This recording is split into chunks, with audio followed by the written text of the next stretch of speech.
What's up, you guys? Welcome back into iHeartRadio's official wrestling podcast, the Battleground Podcast. And today we've got a guy on the show that I like to call him a friend of mine. I think he would say that I'm his friend. I think maybe Eric Young joins the show. Eric, how are you doing, sir? Yeah, you've been less than 15 feet from where I'm sitting, smoking cigars with, I guess we call ourselves the Knights of the Round Table, board of directors, whatever you want to call it. A few excellent and trusted people, but for sure, yeah, we're buddies, live in the same amazing city, have a lot of the same ideas. You still have a beard. I do not, but similar in a lot of ways. Well, you can get that beard back, can't you, right? You're going to work on it, right? Yeah, if you want to look at a gross gray one, yeah, for sure. Go for it. See, I have to have a beard because I have this double chin, so it covers this up. That's why it's like this.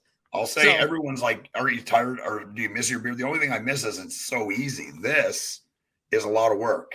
Yeah. I'm a hairy man. Well, when you think about beards, I mean, we can go back to a very, very old photo like this photo right there. Oh, man.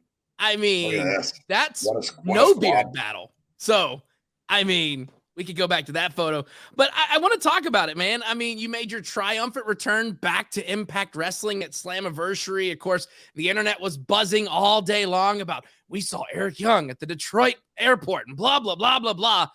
Slammiversary comes along. You come out with Scott D'Amore. You bring back Team Canada, and I could see the emotion on your face walking down that ramp.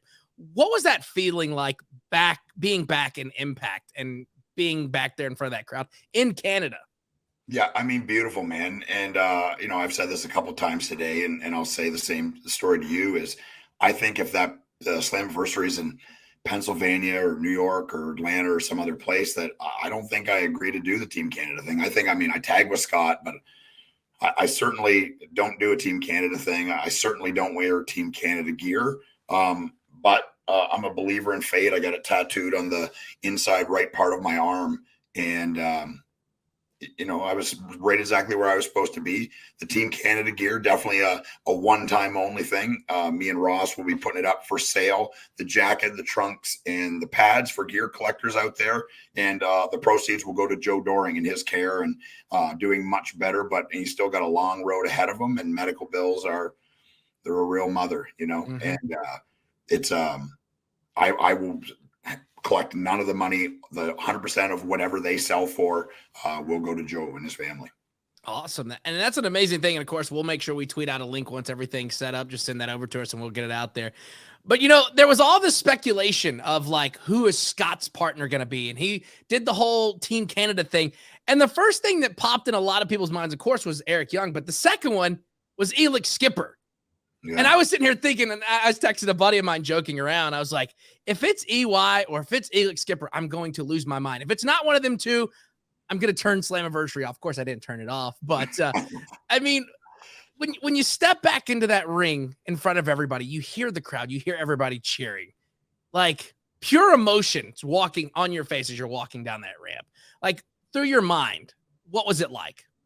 Yeah, it's surreal. And I think if you would have asked me 6 months ago, was that going to be a thing? I would have said probably no, maybe more than 6 months, but probably around 6 months ago, I kind of made the decision that I was walking away from something else. And, that's going to be on the tip of everybody's tongue. And I would say that Sean Ross Sapp and his crew did a very good job of covering that. And the details are available through them.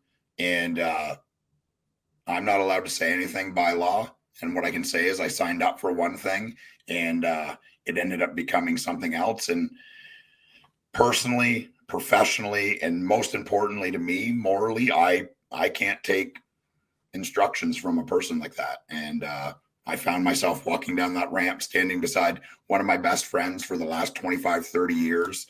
One of the guys that helped me get my first job at Impact Wrestling. Donning the red of the Canadian flags and the maple leaf, which is a place I was born and raised, 20 minutes from where I grew up, friends and family. I mean, obviously I couldn't advertise it, but definitely had tons of friends and family there. And, a very good turnout for Impact Wrestling. And a massive reaction, and that is not lost on me, man.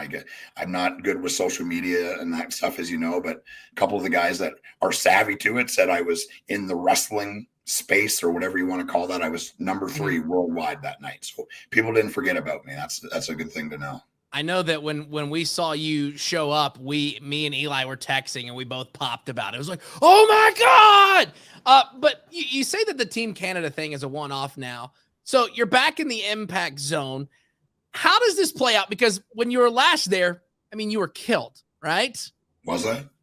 Maybe not. So how does this play out? Like, what's the next steps now that you're at Impact? You've done the one-off with Team Canada. What's the next goal?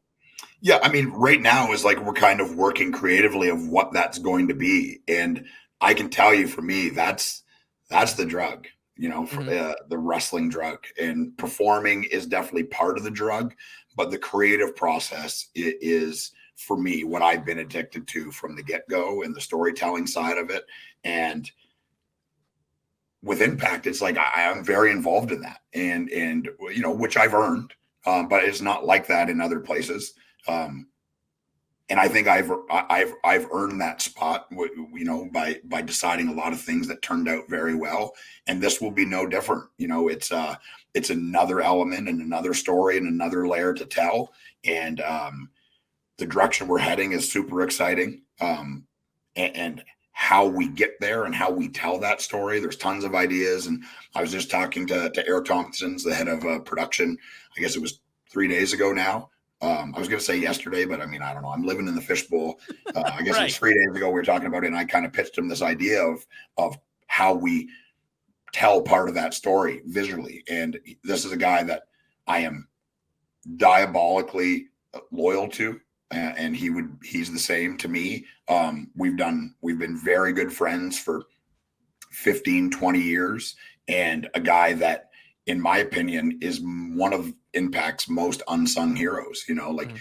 The stuff that you're seeing in the things that, like the creative vignettes and the jailhouse and the interrogation room VBD things, like that's 80% of that's him, and he's just an absolute wizard when it comes to that stuff. And I kind of cooked up this idea of how we tell that story, and he loved it. And I can see his gears running, and then I can just pull my hands back and let him do his thing. And it's going to be cool, man. I'm really excited to sink my teeth into that.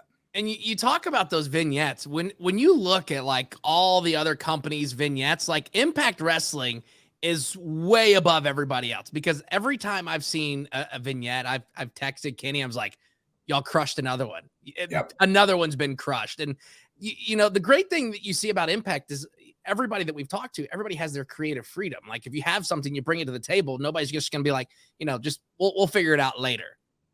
And I think that's what a lot of people talked about. I mean, recently we talked to Leo Rush, and he talked about being in that Impact Zone and in that Impact locker room. He's like, Impact's the place to be. Everybody's hungry.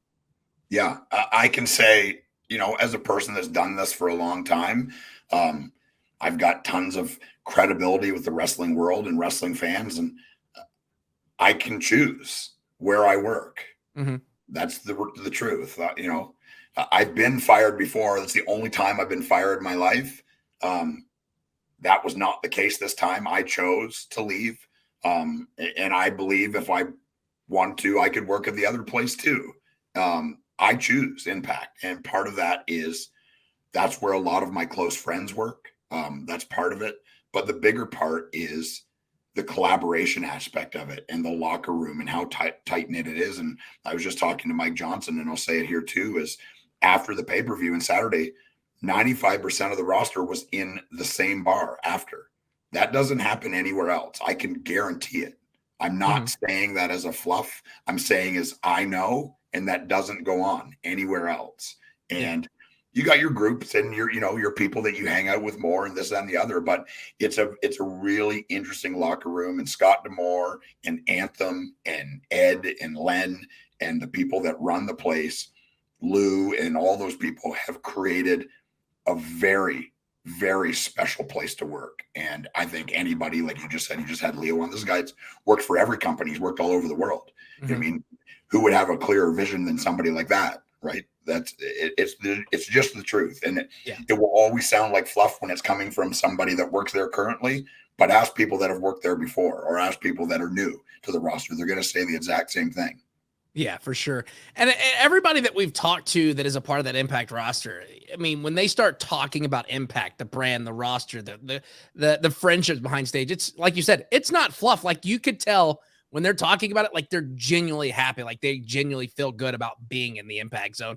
And there was a couple of times at the TV tapings that I was backstage with everybody hanging out, and you could tell like everybody was out there to help everybody out. Everybody was helping cook the dinner that night. Yeah. I guess to put it in food terms. Yeah, no, I mean that's a really, really good way to put it. Is there's differing levels of responsibility and different levels of time and impact of what you're doing, but everyone has a piece. And really good wrestling shows, really good wrestling cards, really good wrestling pay-per-views. Everyone understands their role. It's like a football team or a hockey team. Is certain guys are asked to do certain things and other guys are asked to do different things, and everyone has to do that job to the best of their ability to win and Sure. for it to work and to be special in every show, whether it's Impact on Thursdays, whether it's a pay-per-view special, whether it's Slammiversary, whether it's Multiverse Madness or whatever the hell it is. Like, it's special, man. And people that understand pro wrestling and appreciate pro wrestling see it and understand what I'm saying. Absolutely. Now, I know your time is very precious, so I have one last question, and we've started something new here. We talked about this briefly beforehand.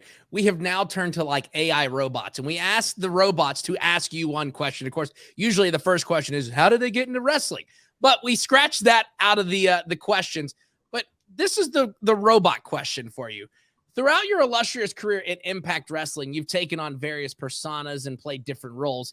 How do you approach the mental and emotional aspects of character development to deliver such compelling performances in the ring? Yeah, I mean, I think it's, for me, I have a very singular view on wrestling because I've seen the card from every angle, right? Mhm. I've played heel and face, and I was the opening match, I was the tag match, I was the main event. I've said this in other interviews. I was wrestling women before it was cool.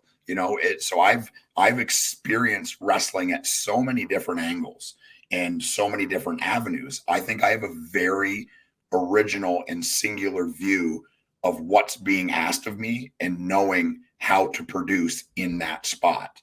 And my favorite part of my wrestling career is that I've done all these different things. I'm a very experiential person, and I don't regret anything I've done in my life. I don't regret anything I've done in wrestling. And I look at the two things very similarly. Like, the more I can do and the more different things I can have and different experiences I can have, the more enriched my life will be. And in turn, the more enriched my wrestling career will be. Like, there's lots of guys that do things, this thing or that thing, way better than I do, but I do all of it at a very high level. And I think that's opened tons of doors for me, has given me a very unique career. And I would say that, I mean, in the history of pro wrestling, I would be right up there with one of the most versatile performers in the world. Mhm. That's a massive feather to me. I mean, some people would rather just be really good at one thing, but that's just never how I've looked at it. There's so many facets to it and so many different ways that you can approach it. And I love doing it differently every time. Yeah, and I mean, you're like the Swiss Army knife when it comes to wrestling. I mean, like you said, you An can do excellent knife. everything. Maybe that could be your new nickname. It'd be Eric Young, the Swiss Army knife. Yeah, I mean, that's not bad. I love Swiss Army. I've owned one almost every day of my life. My dad used to give them to me for Christmas, and I still Mhm. own one. It's in my top drawer, and I take it when I go on camping trips because they're an excellent tool to have. Absolutely. Well, Eric, I don't want to take up too much of your time. I know you're a busy man. I just want to say thank you for dropping on the show today. And real quick, where can everybody follow you at on social medias?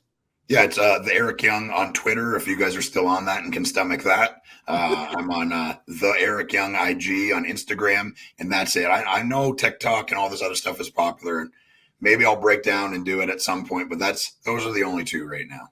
Sweet. Well, there it is. Eric Young, it's an honor to have you back on the show, buddy, and look forward to hanging out with you and smoking cigars soon. Appreciate it, Battle.